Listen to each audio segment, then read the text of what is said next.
Assalamualaikum warahmatullahi wabarakatuh. Selamat pagi dan salam satu hobi. Oke teman-teman semuanya, untuk kesempatan kali ini kita akan membahas tentang perawatan burung murai, yang mana burung murainya ketika di rumah itu cuman diem aja, matung, ngembang bulu, dan tentunya tidak mau bunyi. Itu kenapa teman-teman? Burung murai itu adalah burung yang fighter. Jadi burung murai itu memiliki sifat alaminya itu petarung, teman-teman. Jadi burung murai bukanlah burung koloni, yang mana burung murai ini ketika bertemu dengan burung yang sejenis atau burung murai yang lainnya, dia akan langsung fighter, teman-teman. Dia akan langsung mengeluarkan apa yang mampu dia keluarkan. Dia akan langsung gacor, langsung nembak, langsung keluar isian. Itu adalah normalnya, teman-teman. Nah, ketika teman-teman di rumah punya burung yang tidak mau gacor, cuman diem aja, tidak mau bunyi, ada apa dengan burung murai, teman-teman? Karena memang burung murai itu harusnya gacor, teman-teman. Oke, kita harus kaji terlebih dahulu. Burung bisa gacor itu karena dia itu ingin menarik daripada lawan jenisnya. Dengan bahasa lain, berarti si burung harus birahi, teman-teman. Karena kalau umpamanya si burungnya belum birahi, berarti dia tidak akan gacor. Ke situ dulu ya kuncinya. Jadi kalau umpamanya kita mau gacorkan burung, berarti kita harus menemukan birahi daripada burung tersebut. Bisa jadi burungnya nol birahi, sehingga burungnya menjadi nol emosi juga. Karena nanti akan muncul emosi kalau dia itu sudah birahi, teman-teman. Karena antara emosi dan juga birahi itu harus seimbang. Harus seimbang. Tidak akan muncul emosi kalau birahinya itu tidak ada. Nah, untuk kesempatan video kali ini kita akan membahas tentang bagaimana caranya supaya burung murai kita bisa birahi. Karena kalau umpamanya burungnya mau gacor, tadi saya sudah bilang burungnya harus birahi. Oke, untuk pembahasan yang pertama adalah tentang perawatan mulai daripada perlakuannya. Jadi sebelum kita lanjut untuk membahas tentang makanannya, kita bahas dulu tentang perlakuannya. Bagaimana kita memperlakukan burung kita. Karena burung kita itu perlu perawatan. Kenapa harus perlu perawatan? Karena burungnya itu kita kurung dalam sangkar. Tidak kita liar lepaskan di alam bebas. Ketika burung di alam bebas itu, dia akan melakukan apa yang memang dia inginkan. Nah, ketika dia berada di dalam sangkar, maka kita harus berpikir, apa yang memang sedang ingin lakukan burung? Apa yang memang diinginkan oleh burung? Nah, yang pertama adalah burung itu biasanya kalau pagi-pagi itu dia itu diem di ranting gitu ya. Kalau umpamanya di alam liar, diem di ranting, terus sambil berjemur dan menghirup udara yang segar. Nah, untuk kita yang merawat burung, ketika burung itu ada di rumah, ada di dalam sangkar kita, kita harus perlakukan. Minimal itu perlakukan semi seperti halnya ketika di alam liar. Jadi teman-teman itu jangan memaksakan kehendak kita. Oh, kita harus ginikan burungnya, harus inikan burung, harus itukan burung. Jangan terlalu ke sana, teman-teman. Jadi dasarnya itu kita harus menirukan apa yang memang diperlakukan atau yang dilakukan oleh burung ketika di alam bebas. Kalau umpamanya burung pada pagi hari itu ingin berjemur, ingin menghirup udara segar, nah berarti kita itu harus bangun pagi, teman-teman.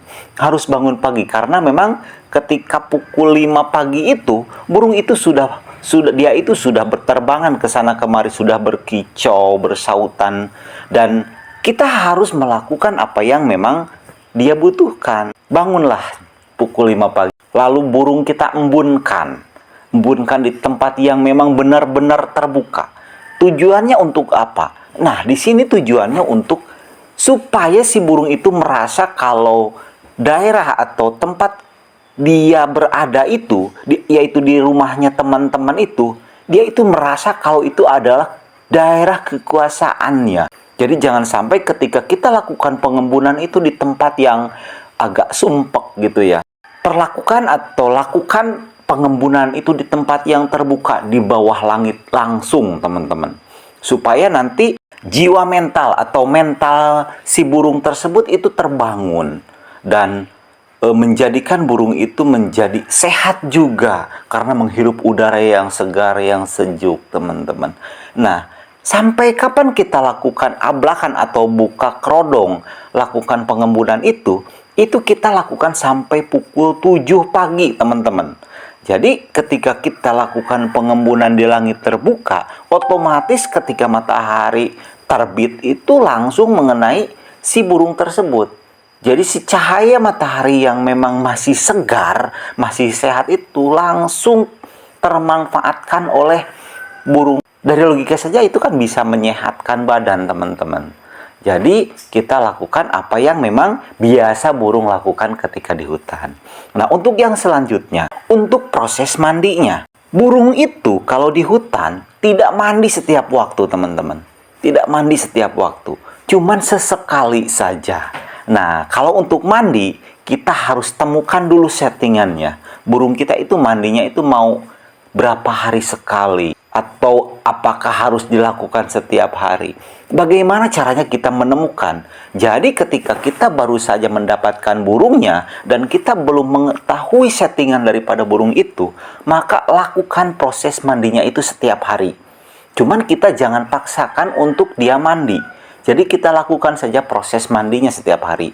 Nanti kita bakal menemukan burung itu mau mandinya itu setiap berapa hari satu kali. Untuk yang selanjutnya adalah proses pengumbaran. Nah, umbaran ini di sini sangat wajib sekali dilakukan, teman-teman. Jadi jangan sampai teman-teman itu memelihara burung murai, teman-teman tidak mempunyai apa itu yang namanya umbaran. Karena memang umbaran itu sangat penting sekali, teman-teman. Umbaran itu bisa menyehatkan daripada burung. Karena nanti di dalam umbaran, si burung murai itu akan terbang ke sana kemari dan dia merasa bebas. Dan juga nanti dari makanan-makanan yang dia makan, seperti eep-eep yang mengandung lemak tinggi, itu nanti akan terbakar dengan proses umbaran tersebut, teman-teman semuanya. Jadi lakukanlah pengumbaran. Nah, untuk waktunya kita lakukan ketika burung itu sudah kita lakukan penjemuran. Ketika kita bilang umbaran itu dilakukan setelah proses penjemuran, otomatis tempat umbaran itu jangan kita simpan di tempat yang panas, tetapi umbaran itu kita simpan di tempat yang teduh. Jadi ketika memang burung beristirahat dari proses penjemuran, ketika burung merasa kepanasan, burung akan mendinginkan tubuhnya di dalam umbaran. Dengan dia terbang ke sana kemari, terus dia membereskan bulunya. Nanti dia akan merasa kalau dia itu memang benar-benar diperlakukan seperti yang memang dia inginkan. Nanti apa yang akan timbul? Nanti si burung akan merasa bahwa dia itu sehat, bahwa dia itu akan segar. Maka nanti suara atau bunyi daripada burung tersebut itu akan mengikuti dengan sendirinya, teman-teman. Karena burung akan gacor, akan bunyi kalau umpamanya si burung itu merasa sehat, birahinya ada, emosinya juga tumbuh, mentalnya juga akan terbangun. Dengan proses itu saja, itu sudah bisa menggacorkan burung itu, teman-teman. Jadi kalau umpamanya teman-teman merasa bingung, kenapa sih burung saya kok hariannya cuma ngeriwik aja, matung, ini itu, semua kendala terus banyak teman-teman ungkapkan. Padahal teman-teman melakukan apa yang tidak diinginkan oleh burung. Jadi teman-teman itu kebanyakan jadi memaksakan daripada teori yang teman-teman miliki, bukan naluri daripada kita untuk bagaimana supaya burung itu merasa kalau dia itu merasa nyaman dirawat oleh kita. Jadi yang kuncinya, kalau pengen gacor, rawatlah burung seperti biasanya burung lakukan itu di alam liar. Nah, itu teman-teman. Karena kalau untuk EF atau extra puding, makanan tambahan, itu hanya settingan-settingan pelengkap saja, teman-teman. Jadi kalau umpamanya kita mau lomba, kalau umpamanya si burung kita ini pengen ada sesuatu hal yang dia keluarkan dari bunyinya itu yang memang tidak biasa dari biasanya. Nah, baru kita setting dengan extra puding. Untuk makanan hariannya, Di sini kita harus berikan makanan harian berupa pur yang memang benar-benar di situ terkandung vitamin-vitamin yang lengkap, teman-teman. Supaya apa yang memang dibutuhkan oleh tubuh burung itu bisa tercukupi daripada pur tersebut. Kalau umpamanya teman-teman inginkan burungnya itu untuk gantangan, memang di situ atau untuk lomba, memang di situ kita jangan terlalu berikan pur yang terlalu bervitamin atau berprotein tinggi. Karena nanti akan susah menemukan daripada settingan burung. Cuma kalau untuk digantang di lespang aja, untuk kita dengarkan suaranya supaya gacor, di situ kita bisa berikan pur yang memang di situ kandungan proteinnya itu sangat tinggi. Nantinya burung akan gacor setiap harinya, teman-teman. Nah, cuman ini kecuali untuk teman-teman yang memang suka kegantangan, suka lombakan burungnya. Nah, baru kita berikan purnya itu jangan terlalu berprotein tinggi. Karena nanti akan susah atau sulit untuk merubah-rubah daripada settingan EF-nya. Sedangkan untuk makanan hariannya, selain pur kita berikan juga jangkrik, teman-teman. Di sini jangkrik wajib kita berikan. Cuman untuk settingannya itu terserah teman-teman. Cuman batas normalnya itu dari mulai 3 ekor sampai 10 ekor per sekali kita berikan ke burung. Jadi kalau umpamanya ada teman-teman yang memberikan jangkriknya itu ada 3, 4, 5, 6, 7, 8, 9 sampai 10, itu masih di batas normal, teman-teman. Cuman kalau dari 10 ke sana atau cuman 2 ekor itu mungkin tidak wajar, teman-teman ya. Itu mungkin sudah terlalu over dan nanti burungnya malah justru akan sulit untuk kita setting, teman-teman. Kecuali memang ada ya beberapa burung yang memang kesehariannya itu kita berikan jangkrik saja, dan ketika kita lakukan gantangan dia berpenampilan bagus bahkan juara, itu cuman salah satu atau ada 1001 mungkin burung ya, teman-teman. Karena memang untuk lomba itu burung kita harus rawat dan juga setting dengan yang memang harus kita temukan dengan waktu yang tidak sebentar, teman-teman. Untuk menemukan settingan burung itu kita harus telaten, kita harus bisa coba-coba. Karena memang setiap burung itu settingannya berbeda-beda, teman-teman. Karakternya pun berbeda-beda, mentalnya pun berbeda-beda. Di sini kita hanya bahas tentang perawatan burung itu supaya jadi gacor, teman-teman. Karena kalau umpamanya burung yang tidak mau bunyi, burung yang sedang macet bunyi, matung, ngembang bulu seperti itu mungkin sampai 3 bulan, 4 bulan itu tidak akan sembuh, teman-teman.